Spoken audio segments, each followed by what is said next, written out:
the big thing needs to be, I don't care how big the manager is, like you're still the boss. Like you're literally, it's your brand. Yeah, you need to don't remember get that bullied too. into thinking that you're like super important. That you're like, this is your boss, this is the CEO. No, you're the CEO of your company. This is someone who's helping you. You might be signed to a contract where you have to pay them. You're paying essentially your employee. I accidentally did that with a manager. Not good.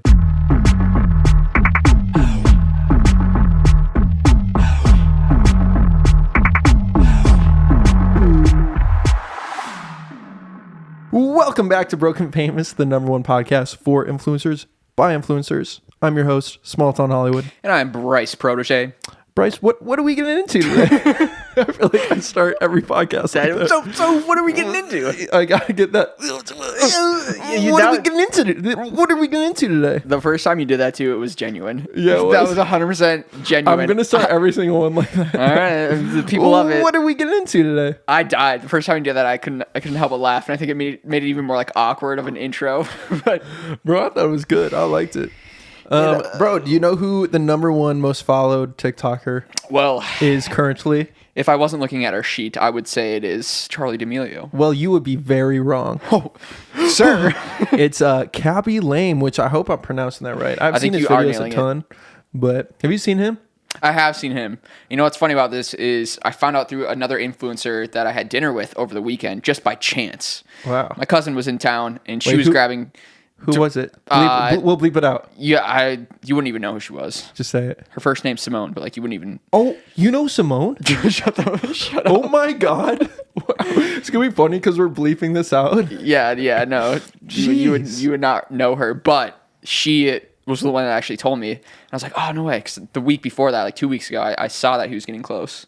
You know, but his content is just so different than Charlie's. I like his way more. I'm not gonna lie. I mean, so if you guys haven't seen Cabby's content, we'll put a few up right now. Wow, do the thing, Jarek. That's so cool. Oh my God. Oh, Cabby, that's hilarious. I like this one specifically. This one's all right. Cool. All right, perfect. That was probably enough time for like half of one video. You did that last time too, and you're like, I was like, how am I going to put 3 videos all in one? And I realized it was like 10 seconds of like one video. Oh my God. No, it was perfect. Well, now I'm sure it's at least one video. Yeah, right? I mean, I don't think Cabby blew up all at once like Charlie did. He's been the like dude kind that of is like... Yeah. I mean, he makes more like meme content, but like he was kind of like a slow burn over time. And I think he was popular on other social channels before. Really? Before he got on TikTok, but he blew up. I think honestly last year was kind of the big year where he spiked in content. Dude, yeah, holy smokes. But also he posts a lot and he like is going for that viral content. Charlie now like just doesn't really care what she like puts on brand TikTok. deals and like paid song uses. Yeah, even that though, it's just like her messing around with her friends. Like it's not, she doesn't do the dances anymore really. And I mean, from our last podcast, maybe a few back, like dancing isn't a huge niche anymore. I don't think it's like crazy relatable. Right. You know what I mean? Yeah. Well, TikTok has grown so much, right? Mm-hmm. So like it started out as that dance trend topic, but now there's so many different niches and creators that are on the platform. Like TikTok had to make space for that new kind of content. But yeah, you're right. I mean, you'll see maybe once a month or like every 2 months, there'll be like a new dance trend and like everyone will do it, but it's not the main focus of TikTok anymore. Yeah. For sure. You know, and if you look at like Cabby's, is that how you pronounce it? Cabby? I think it's Cabby. Cabby. His niche is literally like one of the most relatable things. Yeah. I feel like it's just videos, dumb videos you've seen on your For You page, and he's showing the rationale of like, why are you doing this? Right. Do this. I don't know. I think it's funny. It's relatable, and anyone can watch that and understand it. Opposed to like, I feel like my parents, for example, watching Charlie D'Amelio's videos, be like, "What? Like, yeah. Why are you showing me this?" Right. Opposed to if I showed anyone, because it's like funny and it's like something that everyone can relate to. Right. Yeah. No, he definitely grabs a way wider demographic than Charlie does. How does he get paid? Do you think, like brand deal wise? I wonder that. I'm sure he goes to a lot of events. Like he gets paid to go to events. He was at VidCon. I saw a few videos of him. Yeah. He had a security team, bro. Like I mean, 3 guys around him. Oh, yeah, I bet, dude. Yeah, dude, think about that. Like, Charlie, when we went to Playlist 3 years ago, I guess it was 2 years ago in 2020, had security with her. And she had, like, I don't know, 20 million. How did we just walk up to her? Bro, that was just random because we weren't even supposed to walk through that area. Really? That was like it was just like a closed off area, I think, for like influencers to like Bro, be transported through. But like we somehow snuck through there, and then like I don't know, they closed it off. But she just happened to be there with Dixie. crying. Yeah, crying. They were having a meltdown, and it's like, I mean, they had been influencers for like 2 minutes at that point. Jeez, yeah. That was their first. That had been their first influencer event. Dude, I feel like Charlie is kind of like off the radar a little bit right now, opposed to like Dixie trying to like doing so much stuff with music honestly, and songs. And I feel like Dixie is a little bit more relevant right now. And I think she genuinely loves the limelight. I felt Dixie when we met Charlie, it felt like she didn't really like it that Dude, much. I think they were exposure. both. I think they were both figuring it out. But I feel mean, like they've they're got their polar reality opposites. TV show now too. Have you seen that on Hulu? Really? Yeah, something like Keeping Up with the D'Amelios. So it's, Oh my god! but like bro, they are can't- genuinely. I think they're the next Kardashians, and they're like, the kids are young, right? So like they've got the parents too. Dude, the parents yeah. are very into it. Mark and I don't know. Bro, I don't know. Could you do that if you had a daughter Reality- that was super mega famous? Would I you don't know want if I the want to do limelight? family content really. And that's what you're famous for, just having a daughter. Your that's daughter like- that's famous. I mean, I'd probably be more involved if it was a family channel. I'd be definitely more involved than not involved. But yeah, I don't know if because I mean want he's that. got to be like a badass businessman too. with He all was. this. He was. Really? He was a millionaire before the D'Amelios blew up. So like they were kind of in a Damn. position to like. I don't know how much he does. I don't know why we're talking about D'Amelios so much. I don't know how much he's still involved in his businesses, but like they were obviously in a spot where they could like provide and do anything Charlie needed to like focus on her. Yeah. And Dixie. You know, like if Mark wanted to quit his job, I'm sure he would have been fine. And now like Charlie probably makes $50 million a year or something just disgusting. Jeez. But The kind of exposure they got was ridiculous. yeah, I wonder how much Kabi makes. I'm so curious with that dude because I feel like I don't know. Charlie's edge is I feel like she's so marketable. I don't feel like Kabi's like crazy marketable. Yeah, like doing his meme content. I don't know. 'Cause, I mean, we there's a know brand there, there, but- we know like YouTube Shorts like pays creators to like create a certain amount of shorts each month. Like he could have just insanely fat, massive deals with. Yeah, but that's Like, like, through I feel that- like that's the minimum. That's like the base, the foundation of like an Right. influencer. And then you create a brand and then you take that brand somewhere else. Right. Like I get like Charli D'Amelio had ring lights, which was Right. perfect for her brand. Yeah. Like I don't know. I'm curious to see what I haven't done Kabi enough goes. research on Kabi if he has like his own products or any of that, but Yeah. he is officially now the biggest TikToker. So I mean, he's definitely got some moves he's about to make. Oh, absolutely. Bro, have you seen the pictures on TikTok? Oh my god. The sliding? There just happened to be like one night where all of a sudden it was a feature and I was like, what is this? And they blew up. They pushed that shit so hard. Yeah. Have you used it? I should. You should try honestly, it. and see what happens. Yeah. Oh man, that's smart. What kind of content were you seeing on yours? Mine was like Drake be the dude to like run away with this, and it shows like Jerry with a nappy sack and like running away. Yeah. and it's like Drake the type of dude. Was to it- okay, so was it like- say let's dive in after dinner? Was it telling a story kind of from like post to there's post a to few, post? yeah, Yeah. but there's a lot of memes which I've noticed. Yeah. It's very interesting. So meme accounts, bro, I feel like they're dragging that in because that's what Instagram is so big for, and Facebook, bro. That TikTok knows what they're doing. yeah, I'm trying They're to figure trying out. to make all these other social media platforms irrelevant. Literally, like they have everything that these platforms have. So why should you leave the app? Yeah. You know what I mean? I don't get this feature though because it's almost like a story feature. Bro, I don't get it at all actually. Bro, I get it. You know, do you remember iFunny? Bro, I used to spend hours on that. It's just like pictures of memes. And then like, I mean, it's smart that TikTok's using like sound so you can look for like stuff under it. But it's literally like a whole different type of entertainment almost. And they're utilizing it. iFunny was an app that was ginormous when I was in high school. Of you just scroll through and it'd give you 10 new memes a day, 10 new like funny pictures. And you just look at it and like laugh, send to your friends. Yeah, it's almost like they're telling you or they're giving you a new option of like how to edit or create content. It's like, I think hey, this it's- is a new creative medium kind of. Bro, I think it's bringing a whole different niche of like influencers or accounts. Like on Instagram, there's picture accounts of just funny memes. You know what I mean? Right. Which is huge, ginormous. There's like tons of accounts where it's just like funny pictures. And you know they're what giving the opportunity to like those people on Instagram to share it on TikTok. Because Right. before, still images weren't a thing at all. Like if you post that, flop. Now they're pushing it more than ever. Yeah, the amount, I guess that's the most shocking factor is the engagement on these. And like I clicked on some and they're like new accounts, like made literally within the day.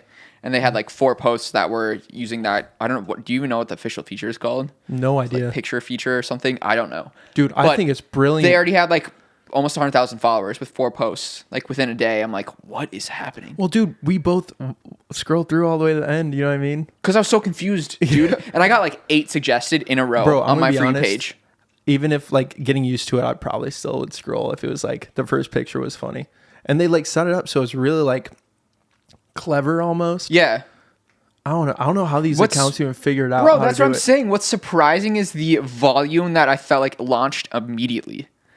Where like, how is everyone already have this figured out? Bro. I'm like just truly shocked at like, what is this? What is the feature? Bro, I feel like TikTok probably. Do you think we should click on a few of the users and see like. Dude, they were random. They were random. New accounts that had just been made. Bro, it could be like TikTok. Literally scratching my head right now.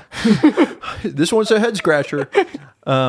Dude, speculation. It could be TikTok making like these accounts, putting it up, seeing what happens, and see people copy it. It's super basic content. I think it's brilliant. I think TikTok did a great job. But that was just I love that you brought that up because I saw that over the weekend. I was like, what is this? Okay, we're going to get into some fan questions now. These are some we put on our Instagram. If you're not following us on Instagram, that's the best way to reach out to us. These are some questions that some people have DM'd us. Nice CTA. I love that. So what? I said nice CTA. I loved that. So yeah, so please follow us if you want to ask us questions. Do you have Instagram? Do you use it? We're on there. We're on there, so you should follow us. And Broken if you want Famous some Pods. The first question, you want to go first, Bryce? Sure, we can just tag team them or individual or however we want to hit it. But our first question is from Big Bag Baseball. I don't know. Do I need to deliver that again? I cannot laugh. We don't mean... It's a funny name, bro. Holy shit. I didn't think that was going to get me as much as it did when we started recording. I'm going to lose it, dude. I'm going to lose it now. I'm crying. Why is Big Bang? You're making me laugh right now. Holy shit! I don't know why. Stop, dude. It's not that funny. All right, you ready? Yeah. All right. All right. We had a little laughing attack. We did not mean to laugh at your name. We literally had to take a 15-minute break. I don't know why. I think Jarek and I are just both in like. I think we're emotional. Yeah, we needed like a serotonin release. Hardcore. We were talking about this before the podcast, but we just lost it at one of the names. It wasn't even that funny. It was like we were 10 years old. Bro, we're not editing that out. I need to see that. That's going to be a stay in there. Anyways, our first question. I love how we just Big Bag Baseball said, "How often do you think I should post a day / a week?" Thank you, Big Bags Baseball, for that enlightening question. It truly just made our day. Anyway, how often do you think we should post a day? Or I should post a day a week? Maddie Webb, one of our influencer friends, actually told me this. If you go live, like you're about to go live, it tells you how many people that are following you are on like the app at that one time. That's right. So you can see like that too. If you want to like post at 2:00, you can look and see like, I have 3 million followers. 500,000 people are on the app right now. That's like a pretty good return. I think that's like, that's insane. Yeah, 20% or something. Like 15, I think. Be around 15. So probably like look into that. Wait, did you do that last time you went live? No, I need to try that out. We talked about this. I have to be in the mood to go live. Yeah. Another thing too, I was talking with that influencer over the weekend. She was saying schedule your lives. She's like, you need to schedule your lives because algorithmically, like, I think they're pushing out lives in general right now. But if you schedule your lives around that time, they're going to start pushing out your posts more. Like your most recent. Yeah. I lied. This wasn't my influencer. I sat down with my friend who's an artist manager yesterday, and she told me this. This was not the influencer friend. I need to correct that just in case she ever sees this. Hey, I said that. Her name's Jess. But Jess was telling me, because she helps manage Culver artists' social media, that it'll push out like your most recent post the most, like around the time that you're about to go live. I was like, okay, maybe I should start scheduling my lives. But again, I'm with you on that, where I'm like, oh my God, it takes so much energy sometimes to like go live and keep up like a high-paced, high-energy live stream. Then I'm like, oh man, it's going to be a real commitment to just be like, all right, 5 p.m. Tuesdays, boom, no matter what. Yeah, which I don't know. Back to like the original question. If you are going like to add on what you're saying, I'm not just interrupting. But like if you are going live like a certain Monday, Wednesday, Friday, probably post right before you're about to go live. Right. So because especially if you're doing that consistently, going live the same time, certain days a week, your followers, that if you have real fans, they'll probably be waiting for that. Because I mean, I definitely like, you can make events too on live, but I think often like numerically how often you should post is, I say like 2 to 3 times a day. I feel like any more than that, you're probably missing out on quality. But I don't know, spread it out too. Yeah. It depends on your niche too. Right. I think maybe answering this question isn't like how often do you post, but more like the strategy of like when you should post. Like if you're only going to post 3 times a week, like here's the strategy then of like do the live streams around it. What? Sorry, I'm thinking about big bags. Gonna get you again, dude. I don't know why. I think that's so funny.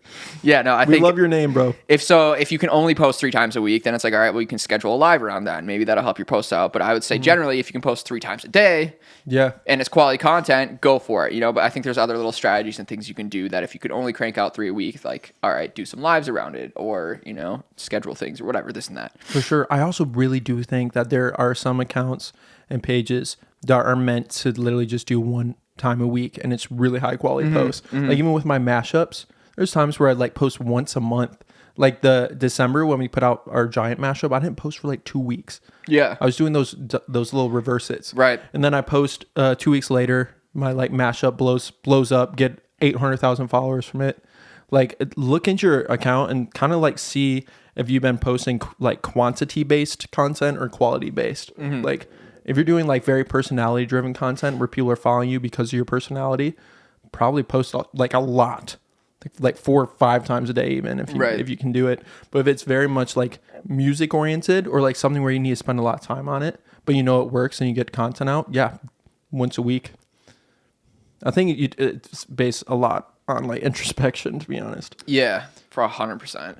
Yeah. If you guys have more questions about that, like let us know. We'll hop in the DMs or do a Zoom or whatever you guys want. All right, the next question we got in the DMs on Instagram is how important are collabs, Bryce? A lot of people can get away with not doing any collabs, right? Like we've seen it. Some of our friends just do like solo content. Like they are their brand. They rarely, if at all, ever collab with other people, and like they do totally fine. But I think this might be the type of question where it's like it depends on what your niche is.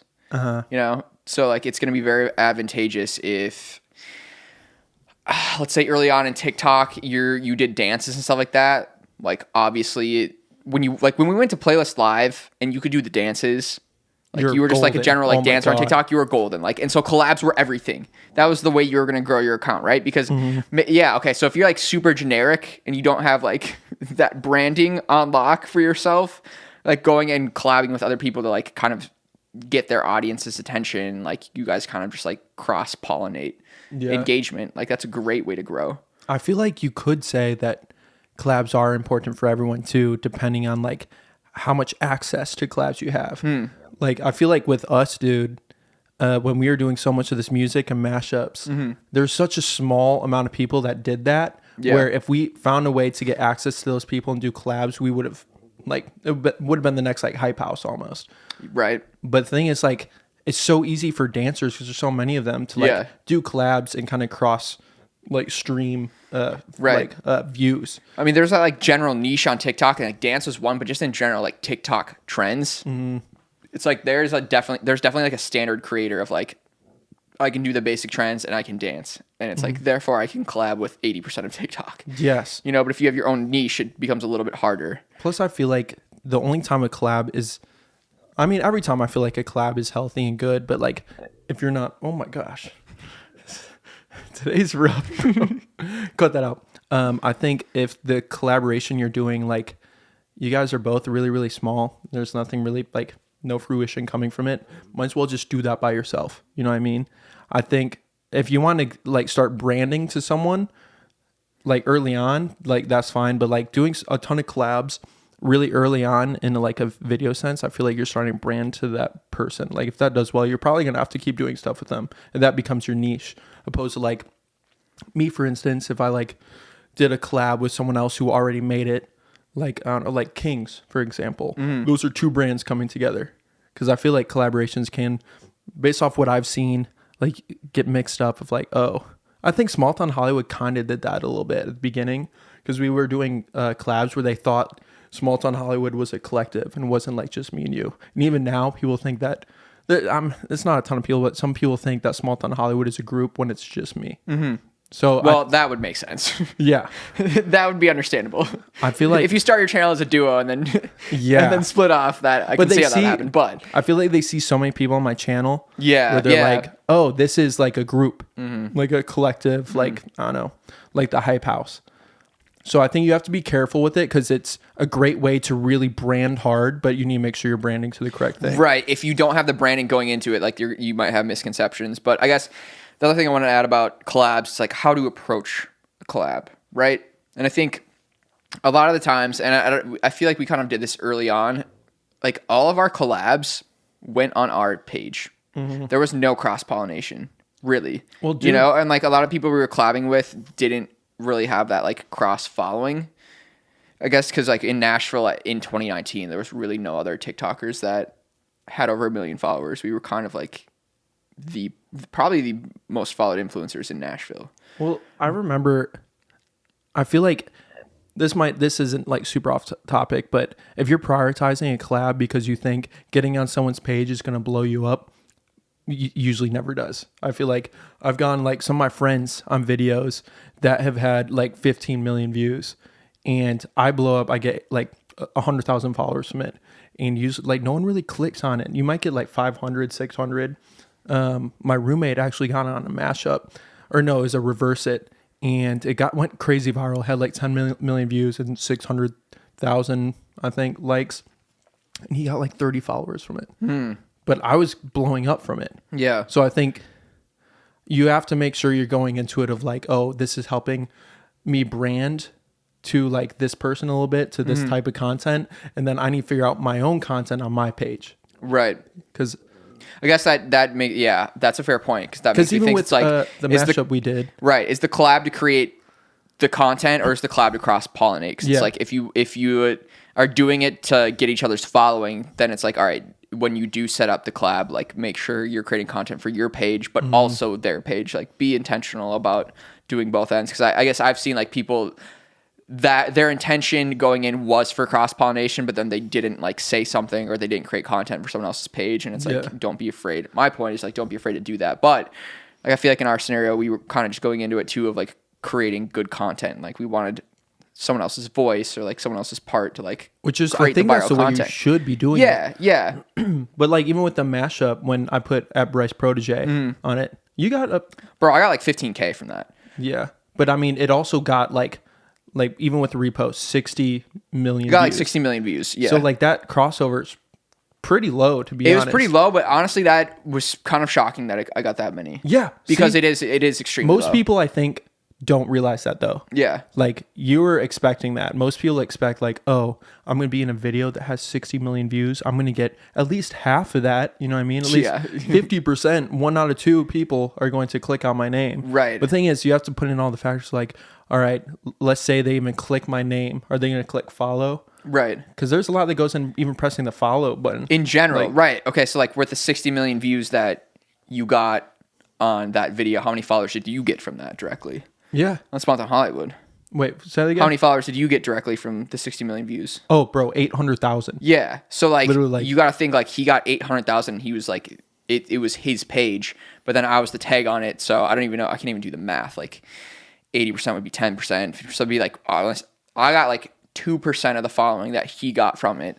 But if we're going to do like percentage of like total views, that's like 0.00 something percent. Plus I feel conversion. Like you know, this might be speculation, but I feel like you reposting the video on your account probably got you even more views than that.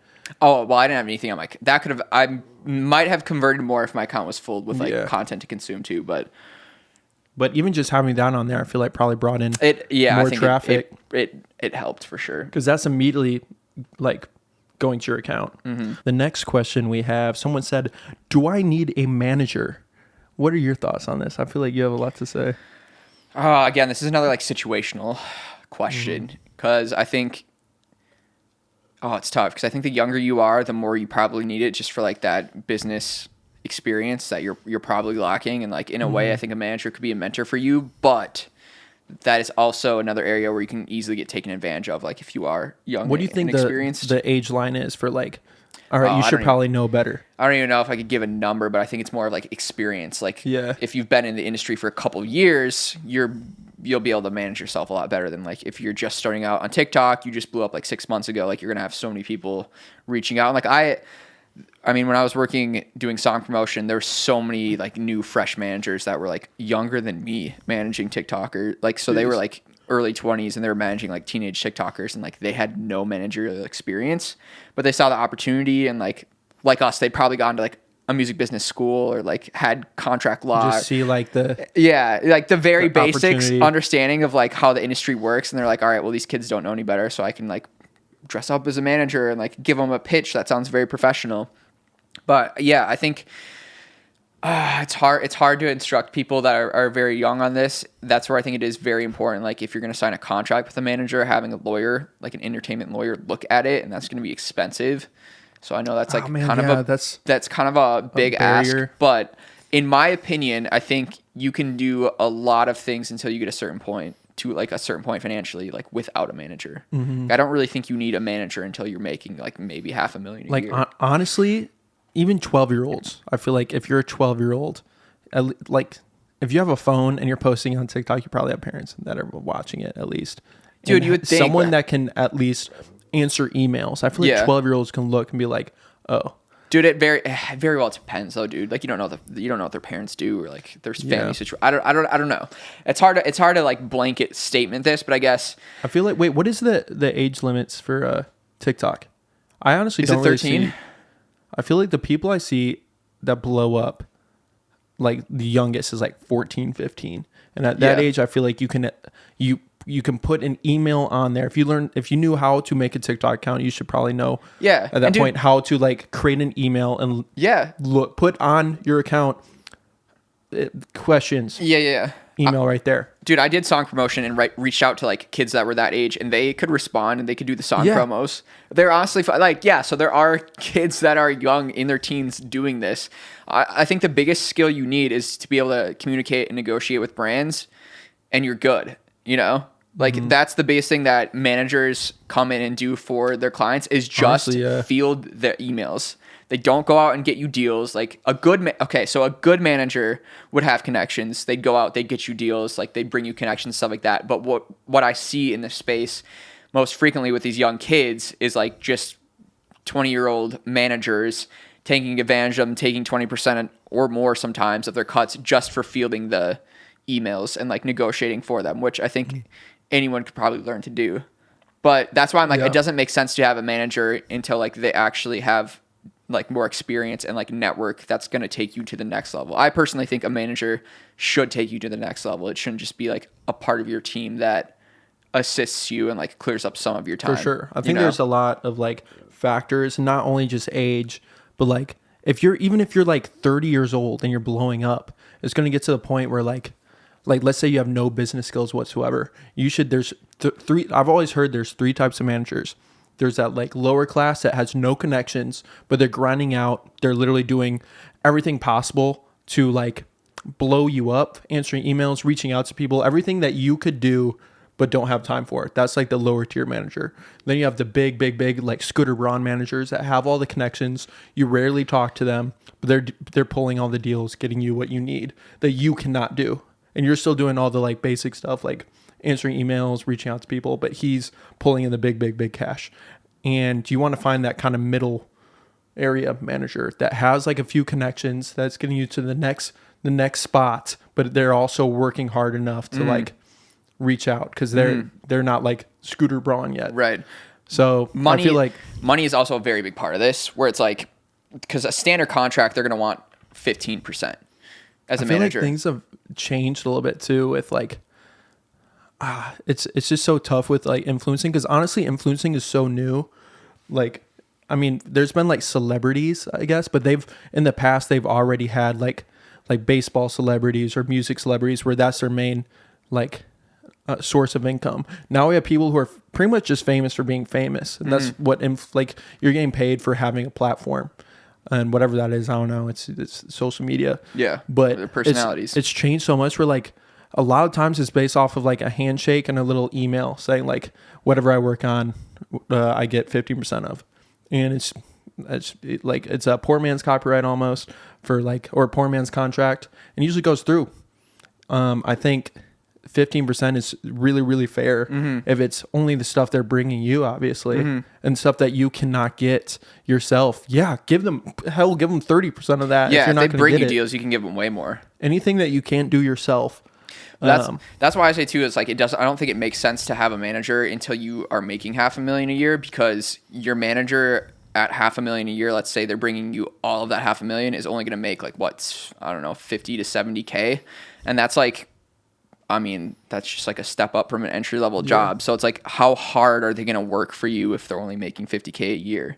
You know? So I'm like, if you're making 100K a year and you have a manager, they're only going to make 10 to 15K. Like, they're going to have multiple clients. They're not going to prioritize you. And like, in my opinion, I don't think you should expect them to prioritize you, because like it is like a time and value and like money for sure, balance. Yeah. So learn those skills, like learn the communication like pieces. And then, you know, when you kind of reach a certain threshold and it makes sense to get a manager, do it. And I feel like manager gets such a bad rap, because I mean, you can have people who are not your manager that are helping you get to the next level, and they can stage it of like, oh, just call me your manager or whatever, and you don't sign anything. Literally, he just gives you, like, I've had other people give me deals that are not my manager. They're like, hey, give me 20% of this. Yeah.